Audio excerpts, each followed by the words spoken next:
kwaziwa mesi amanisha mwari inendeitwa mvangeri sibanda wemwina wangu Profton Genekanapa unonzi Profton Mandega African Apostolic Church pomazvo waAfrica.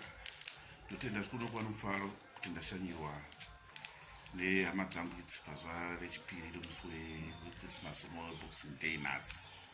Kufara nokutenda nokudza Mwari mushure mekunge tabuda mumadzodzo makuru kwazvo etsaona yemugwa kwese zvamuri kuona izvi. Vatarga timbonowaraidza mukoma tichionana kufa kwakauya uku. Jesu tinaye hongu asi nguva dzedu dzinosiyana. Tiri huku dzaMwari mwanogona kutotenerwa ipapapo.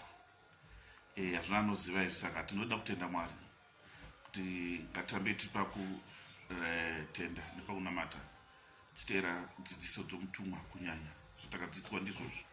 Saka ndozvitoenda vanhu vaMwari ivai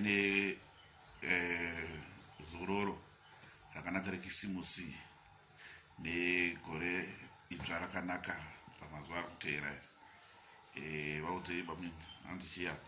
Shoko rinobva rati ndiani kwakatenda zvatakaparidzirwa. Amen. Ruoko rwaJehovha rwakaratidzwa kunani. Yes. Asi iye wakamera pamberi pake sobukira nyoro, somudzi unobuda pavhu rakaoma. Amen. Haane chimiro kana umambo. Amen. Kana tichimuona hakuno kunaka kuti timude. Amen. Kureva kuti hapana maqualifications atinawo isusu anotiqualifyisa kuti tive vanhu vaMwari. Yes. Asi kuchengetwa kwomurau. Uye Mwari achitisunungura mumatambudziko. Hazvidi anofamba nekreni. Hazvidi ane mari zhinji. Hazvidi ane mbiri. Asi zvinoda munhu anozvisa pasi poruoko rwaMwari. Anogamuchira shoko raMwari kuti Mwari amuchengete.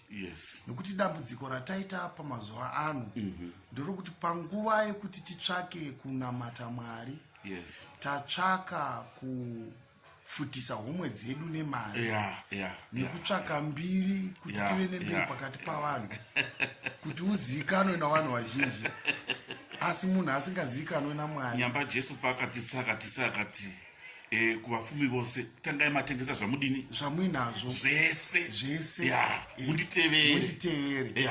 Asi vadzidzi vanatsi vanoti uyai kuno muzotora pfuma ngongonamata chitochitinamata uchitera zvinokutaura unoita pfuma zhinji saka zvapesana kapo zvapesana neshoko raJesu. Saka zvinhu zvizhinji zvatinoita tichitiona kudai somufaro watinawo mufaro waKristu wokusangana nokuonana. Jesu ndishamwari wedu. Jesu ndishamwari wedu. Watatu muMwari ko pamusoro anotida. Rudo rwake rwakakomba. Haleluya. Hama dzedu idzi dzinotiza. Asi dzimwe dzinotitambudza. Asi haana kutinyengedza anotida. Saka tiri pano nokuda kworudo rwaKristu. Nokuti izvezvi paupenyu bwedu kana dziri hama dzangu mumwe anondiendera kun'anga kuti ndikuwari. Mumwe anondiendera kumaprofita emashura. Kana kuenda kuve nguo tsvuku kuti vachikuwadze kuti ndife. Asi Kristu ndiye anotipa upenyu. Kuti kunyange ndikasara ndiri ndega mumhuri asi anondipa upenyu ndiKristu. Saka maona tasvika panapa nezuva ranhasi rakadai soremusi wa26 December 2021 kurumbidza Mwari pamusoro petsaona yaakabva aburitswa murume uyu. Zvokuti kana kuri kuratidzana nokuona mapikicha etsaona yakanga ari hamaibuda munhu asi unozondopa unoona rudo rwaMwari ipapo.